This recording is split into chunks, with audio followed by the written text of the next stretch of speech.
Hey everybody, Mimi here. Welcome to a new video on my YouTube channel. In today's video, I wanted to share a fun and easy way to use up those paper scraps that many of us have in our stash. In this video, I'll be using my long hoarded Tilda paper scraps to create some quilt cards. This is a great way to utilize those smaller scraps and you won't need any special dies or tools to create them. Off screen, I went ahead and prepared these strips in different widths and I have them separated by each pattern. I created a few examples to see how I could pull these cards together and what they look like. For the sentiments on these cards, I stamped the sentiments on vellum and heat embossed them using a rose gold embossing powder from Altenew. I added a button on each card and created a teeny tiny bow using embroidery floss and added it on top. I also added a sprinkling of sparkling clear gems from Pretty Pink Posh to add some sparkle. This final example is an A2 size card, while the first two cards measure 4.5 squared. I did do some stitching on all three cards to add more of a homespun feel, but that part is totally optional. I used this Cuttlebug embossing folder on all the backgrounds, and the sentiments came from this Avery Elle stamp set called So Kind. These are the two sentiments that I used. The vellum labels were cut from this curvy bookplate die from Verb Stamps. So let's create a couple of quilted backgrounds and then we'll turn them into cards. I'll only be assembling one on screen, but all the cards were created exactly the same. This panel of white cardstock is cut to 4x4 and I've already added stick adhesive to the entire surface. I'm just peeling off the release paper, and using double-sided adhesive saves time and makes it easier to create these backgrounds. On this panel, I already drew in a crosshatch to mark the center of this cardstock.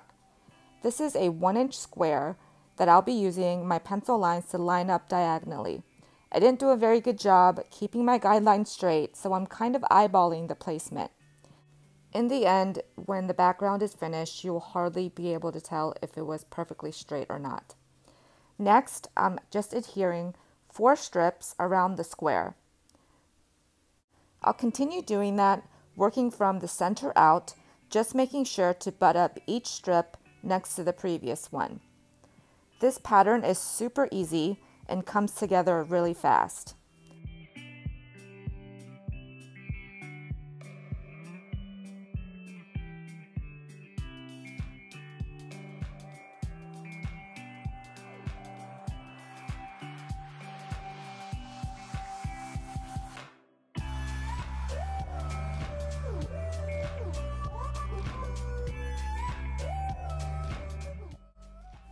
For any of the pieces hanging off the sides, I'll just flip over the panel and trim them off with my scissors. If you'd like, you can also use your paper trimmer for this, but I found that using my scissors makes it go a lot quicker. I also use those cut off pieces to fill in the design wherever it's needed. Now I'm just continuing my quilt design, making sure to cover this entire 4x4 panel with my strips.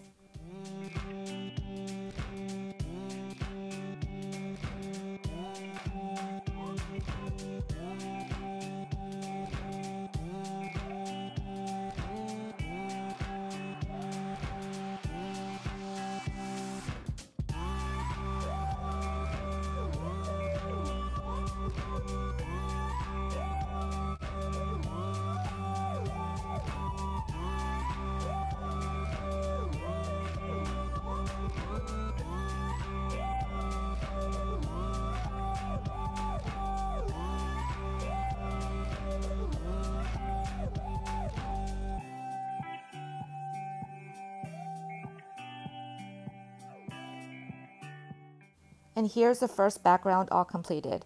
I think it turned out beautifully. For the second background, I'm going to do somewhat of a V shape. You'll need 2 pattern strips that are the same, and using the ends of the strip, line it up in a V shape like you saw me do here. Then I'll be mimicking this V shape above and below these 2 strips. This background came together super quick, and I love the chevron type look.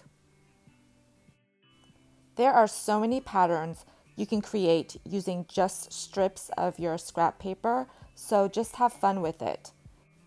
If you're looking for more inspiration, I suggest heading over to Pinterest, where there are a numerous amount of different types of patterns that you can try to recreate.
And here's my second background, all finished.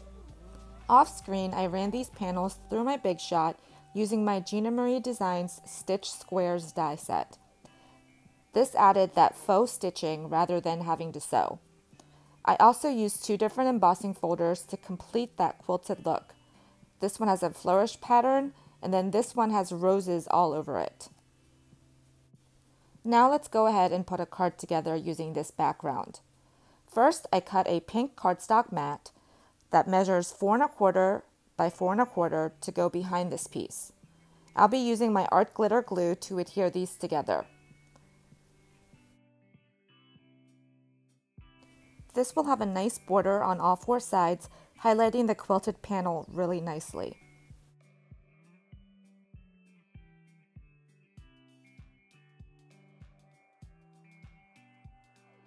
To pop up this piece on the card base, I'm using my scraps of fun foam. These already have an adhesive backing and are cut slightly smaller than my panel.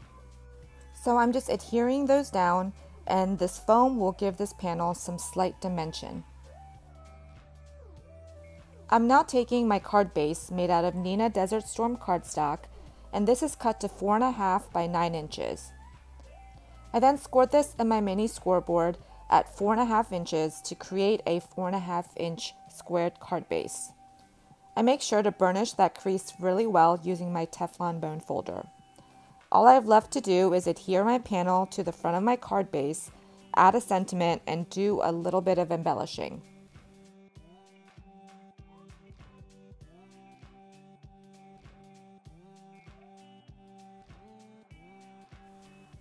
For the sentiment, I'll be using this high die cut from the Stamp Market scalloped frame die set. I already cut it out 3 times from white cardstock and adhered them together for dimension. I also cut another one from some satin burnished rose mirror cardstock from Tonic Studios. Then I'll just go ahead and adhere this piece to the top of my white die cuts. I recommend using liquid glue for this because it gives you time to line up all the edges. Now taking that same glue, I'll add it to the back of the die cut and adhere it to the bottom right corner of my card.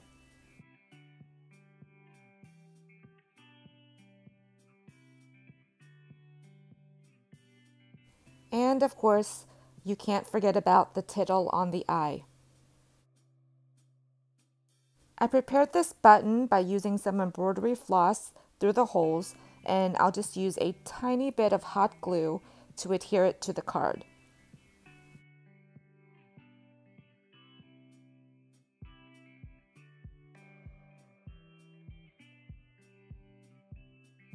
I also created another tiny pink bow to add to the top of the button.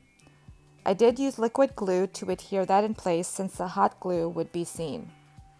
To finish off the card, I'm adding a few sparkling clear gems from Pretty Pink Posh. I'm just going to go ahead and take a few of them and then randomly place them throughout my card. I actually have no formula or method for this. It is just wherever I think that they'll look good.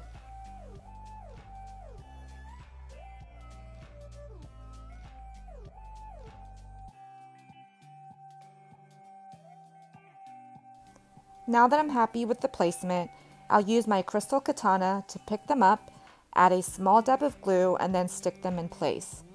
This is my absolute favorite tool to use when I'm adding gems or sequins to my projects.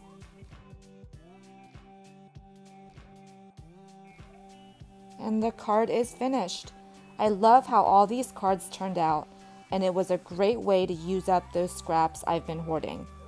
Please make sure to comment, like, and subscribe if you haven't already done so. All the products will be linked and listed in the description box below. On screen are a couple more videos that you might enjoy. Thank you so much for watching, and until next time, have a great day.